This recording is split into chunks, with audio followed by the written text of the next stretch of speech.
अब बात करते हैं भारत कनेक्शन का।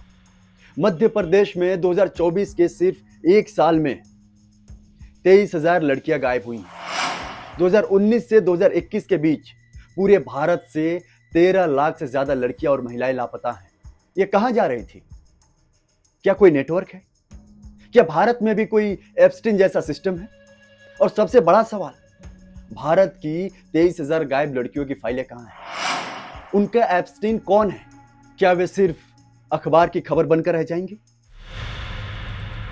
साल 1974, एक 19 साल का लड़का न्यूयॉर्क के पॉश स्कूल में टीचर की नौकरी मांगने आता है।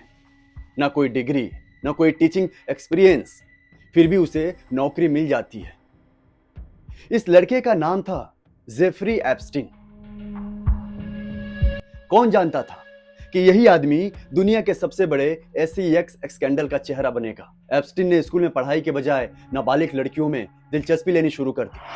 पार्टियां करता था, उनके साथ गलत हरकतें करता था और इन्हीं सारे कारणों की वजह से उसे स्कूल से निकाल दिया जाता है। और उसकी कहानी की शुरुआत यहीं से होती है। स्कूल के दौरान ही एप्स्टीन ने एक अमीर पेरेंट एलन ग्रीनबर्ग को इम्प्रेस कर लिया था, जो एक बड़ी इन्वेस्टमेंट बैंक में एग्जीक्यूटिव था। ग्रीनबर्ग ने उसे अपनी कंपनी में नौकरी दिला दी। सिर्फ 4 साल में एप्स्टीन उस कंपनी का लिमिटेड पार्टनर बन गया। काफी दिनों तक उसने वहां पर काम किया, फिर कुछ नियम तोड़े और 1981 में उसे वहां से निकाल दिया गया। अब सस्पेंस यहीं से शुरू होता है। एप्स्टीन लंदन चला जाता है और उसकी मुलाकात होती है अदनान खशोगी से, जो इजराइल, ईरान और अमेरिका के बीच हथियारों की तस्करी करता था। और ये आदमी एप्स्टीन को अपना वेल्थ मैनेजर बना लेता है। आखिर एक कम पढ़े लिखे आदमी को डायरेक्ट वेल्थ मैनेजर क्यों? ये पहला सवाल है। बस देखते रहिए कितना सवाल पैदा होता है। लंदन में एप्स्टीन के पास एक नकली ऑस्ट्रेलियाई पासपोर्ट मिलता है। जब वो पकड़ा जाता है तो वो कहता है, मैं CIA एजेंट हूं। कुछ लोगों को तो यकीन भी हो गया। इसके बाद एक और आदमी, स्टीफन हॉफनबर्ग, उसे ब्रिटिश इंटेलिजेंसी एजेंसी के एक अधिकारी से मिलवाता है और उसे काम मिल जाता है। अब यहां पर पैदा होता है दूसरा सवाल कि इतना पावरफुल कैसे? 1993 में एप्स्टीन एक ऐसी कंपनी में कंसल्टेंट था जो चीट फंड जैसी थी। $450 मिलियन का घोटाला हुआ, हजारों लोग बर्बाद हो गए। लेकिन घोटालों से पहले ही एप्स्टीन कंपनी छोड़ चुका था। उसे पहले से ही कैसे पता था? यह है तीसरा सवाल। और वहीं पर एप्स्टीन की मुलाकात होती है लेस्ली वेक्सनर से, जो विक्टोरिया सीक्रेट के CEO थी।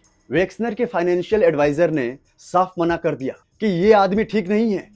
फिर भी वेक्सनर ने उसकी बात नहीं सुनी और 1995 में एप्स्टीन को कंपनी का डायरेक्टर बना दिया गया।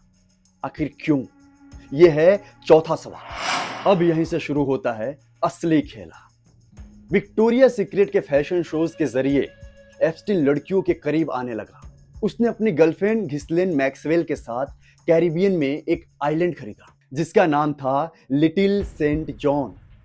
पूरे आइलैंड को पार्टी स्पॉट बना दिया गया।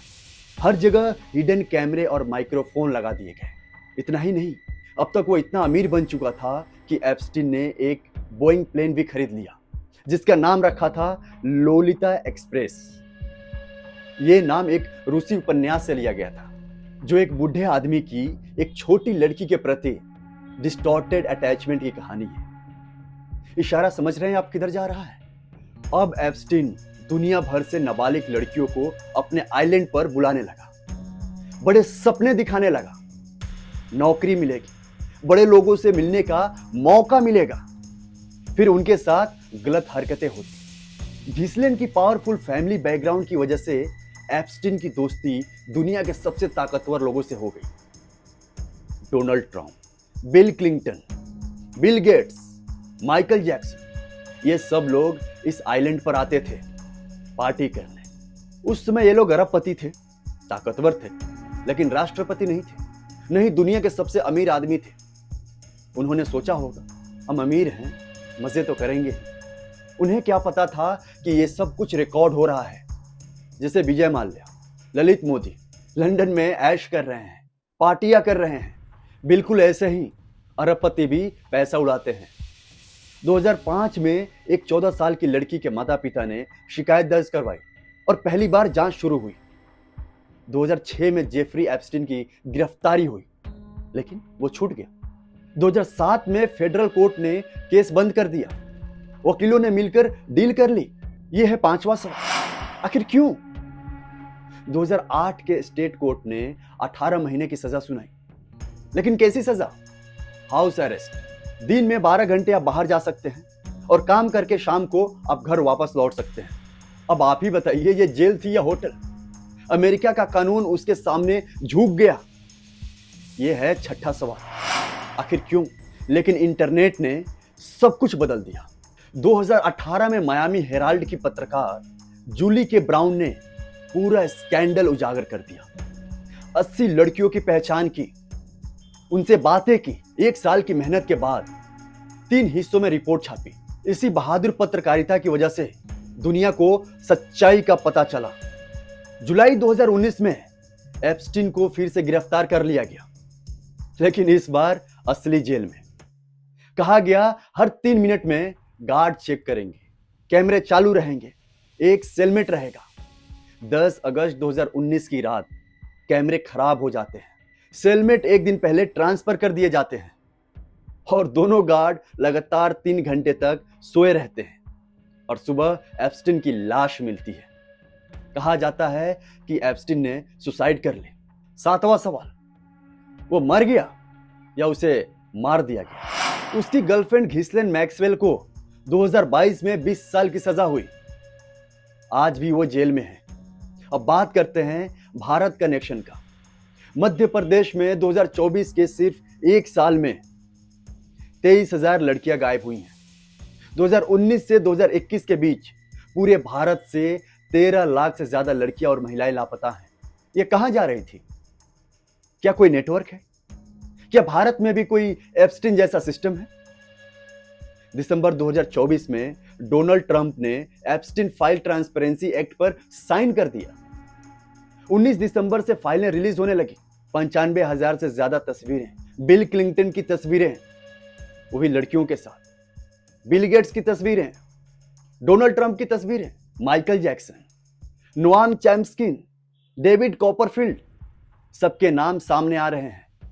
लड़कियों के चेहरे ढके हुए हैं उनकी प्राइवेसी के लिए, लेकिन ताकतवर लोगों के चेहरे साफ दिखते हैं। यह कहानी सिर्फ आदमी की नहीं है, यह उस पूरे सिस्टम की कहानी है जहां अमीर अमीर को बचाता है, जहां पैसे वालों के लिए अलग कानून होता है, जहां पावर सब कुछ कंट्रोल कर सकती है। सबसे बड़ी बात, अमेरिका की कांग्रेस ने 427 वोट से फाइलें सार्वजनिक करने का फैसला ले लिया, चाहे नाम ट्रंप का हो या किसी और का।